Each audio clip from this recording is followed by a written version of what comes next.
making financial decisions with little or no training in the subject of money. Today, I often wonder what will soon happen when we have millions of people who need financial and medical assistance. They will be dependent upon their families or the government for financial support. What will happen when Medicare and Social Security run out of money?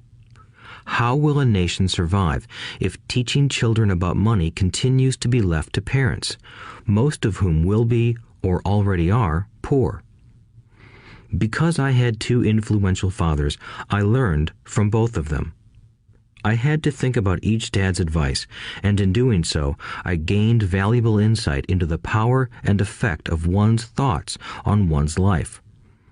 For example, one dad had a habit of saying, "I can't afford it." The other dad forbade those words to be used. He insisted I ask, "How can I afford it?" One is a statement, and the other is a question. One lets you off the hook, and the other forces you to think.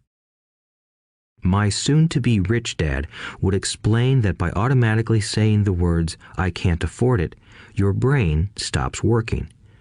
By asking the question, "How can I afford it?" your brain is put to work. He did not mean that you should buy everything you want. He was fanatical about exercising your mind, the most powerful computer in the world. He'd say, "My brain gets stronger every day because I exercise it. The stronger it gets, the more money I can make." He believed that automatically saying, "I can't afford it," was a sign of mental laziness.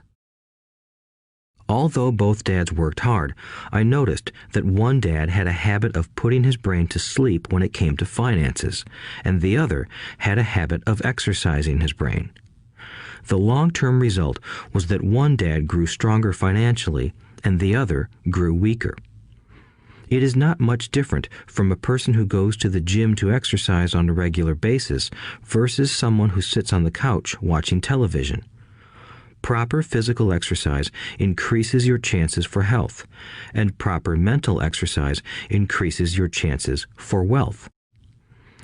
My two dads had opposing attitudes, and that affected the way they thought. One dad thought that the rich should pay more in taxes to take care of those less fortunate. The other said, taxes punish those who produce and reward those who don't produce. One dad recommended, study hard so you can find a good company to work for. The other recommended, study hard so you can find a good company to buy. One dad said, the reason I'm not rich is because I have you kids. The other said, the reason I must be rich is because I have you kids. One encouraged talking about money and business at the dinner table, while the other forbade the subject of money to be discussed over a meal. One said, when it comes to money, play it safe, don't take risks. The other said, learn to manage risk. One believed, our home is our largest investment and our greatest asset.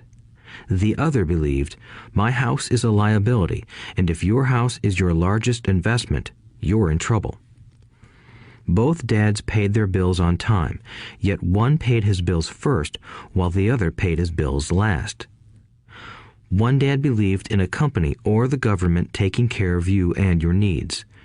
He was always concerned about pay raises, retirement plans, medical benefits, sick leave, vacation days, and other perks. He was impressed with two of his uncles who joined the military and earned a retirement and entitlement package for life after 20 years of active service. He loved the idea of medical benefits and PX privileges the military provided its retirees. He also loved the tenure system available through the university. The idea of job protection for life and job benefits seemed more important at times than the job. He would often say, I've worked hard for the government and I'm entitled to these benefits. The other believed in total financial self-reliance. He spoke out against the entitlement mentality and how it created weak and financially needy people. He was emphatic about being financially competent. One dad struggled to save a few dollars. The other created investments. One dad taught me how to write an impressive resume so I could find a good job. The other taught me how to write strong business and financial plans so I could create jobs. Being a product of two strong dads allowed me the luxury of observing